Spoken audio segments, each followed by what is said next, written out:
Education আর knowledge চ্যানেলে আপনাদের সকলকে স্বাগতম। করোনা ভাইরাস সারা বিশ্বে এক আতঙ্কের কারণ হয়ে দাঁড়িয়েছে।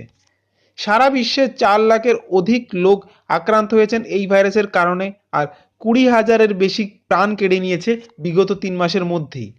আর এই ভাইরাসকে প্রতিরোধ করতে সারা বিশ্বে হাজার চেষ্টা চালিয়ে যাচ্ছেন বিজ্ঞানী থেকে ডাক্তারেরা।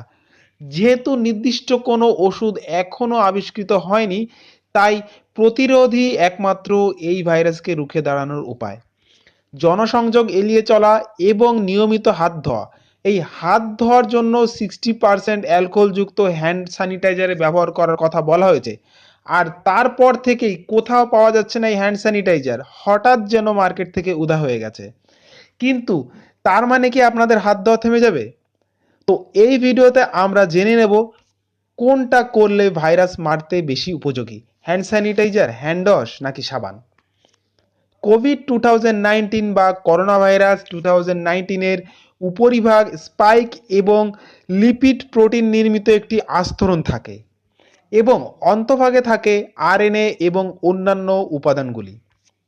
এই ভাইরাসকে ধ্বংস করতে হলে লিপিড সেলকে ভাঙতে হবে, অর্থাৎ এর যে খোলসটি রয়েছে সেই খোলসটিকে ভাঙতে হবে। এই লিপিডকে ভাঙতে পারে একমাত্র ক্ষার এবং অ্যালকোহল। হ্যান্ড ওয়াশ এবং সাবানের কেমিক্যাল প্রপার্টিস প্রায় একই ধরনের হয়, আর সেটি 5 টাকার সাবানই হোক আর 100 টাকার। শুধুমাত্র গ্লিসারিন, প্রিজারভেটিভ, গন্ধ এবং ময়েশ্চারাইজারের তারতম্য থাকে এবং যার জন্য দামের ক্ষেত্রেও বেশি হয়।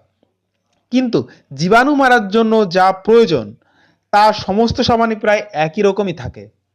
অন্যদিকে হ্যান্ড স্যানিটাইজারের অ্যালকোহল বা স্পিরিট ও এই একই প্রোটিন সেলকে ভেঙে দিতে পারে, ভাইরাসের ভেতরের পার্টিকেলগুলোকে নষ্ট করে দেয় এই প্রোটিন সেলটিকে কিংবা লিপিড সেলকে ভাঙার পর। তবে এই লিপিড সেল কিংবা প্রোটিন সেলটাকে ভাঙতে কমপক্ষে 20 সেকেন্ড সময় লাগে। তাই সকলেরই কমপক্ষে 20 সেকেন্ড সময় নিয়ে হাতটা সাবান সলিউশন দিয়ে ভিজিয়ে রাখতে হবে, সেটা হ্যান্ড ওয়াশই হোক আর সাবানই হোক, এবং তারপর রানিং ওয়াটারে হাতটি ধুয়ে ফেলতে হবে। তো বন্ধুরা, হ্যান্ড স্যানিটাইজার, হ্যান্ড ওয়াশ কিংবা সাবান যেটি আপনার হাতের সামনে পাবেন সেটি হাত ধোয়ার কাজে ইউজ করবেন। তবে মনে রাখবেন 20-এর বেশি সময় ধরে হাতের মধ্যে ফেনা রাখবেন কিংবা হ্যান্ড স্যানিটাইজার দিয়ে হাতটা ধোবেন। তার কম হলে কিন্তু আপনি যত টাকার সাবান ইউজ করুন কিংবা যত টাকার স্যানিটাইজার ইউজ করুন কিংবা যত টাকার হ্যান্ড ওয়াশ ইউজ করুন, কোনো লাভ হবে না। তাই জনস্বার্থে ভিডিওটি প্রচুর শেয়ার করুন এবং হ্যান্ড স্যানিটাইজার কিংবা হ্যান্ড ওয়াশ যদি মার্কেটে নাও থাকে, 5 টাকার সাবান দিয়েও বেশিক্ষণ ধরে হাত ধুন, তাতেই আপনার কাজ হবে। ভিডিওটি ভালো লাগলে অবশ্যই লাইক করুন এবং অন্যদের শেয়ার করুন। ধন্যবাদ সকলকে।